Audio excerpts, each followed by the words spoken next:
Hey everybody, these are some magazines that I was given to by a friend, and I thought I wanted to go over some of the interesting things in them, particularly in the comic strips. So I had opened this up and it seemed some comics that I never grew up reading before. Now the comics looked very interesting. They were not all about the movies that they were made into, and I also noticed that Disney had comics from other shows, other intellectual properties that they did not own.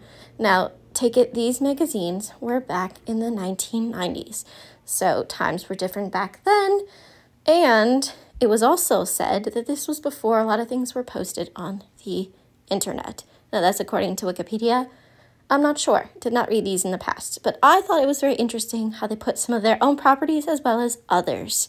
Now, this comic strip is called Bone. Now, Bone was not only in Disney, but in other properties as well. I thought it was a bit on the darker side. Not sure, never had read them before, but it was intriguing.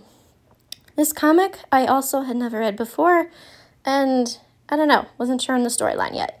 But what also was interesting was that Star Wars, now this picture, was in a number of the magazines.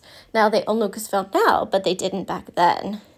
And Titanic was also featured in a number of the magazines, and as an adult movie, I thought it was interesting that it was in there. And Nicolas Cage, starring to be Superman, a DC comic intellectual property that wasn't owned by Disney. So I thought that these tidbits were really interesting. Like and subscribe if you'd like me to show more of these magazines in later videos.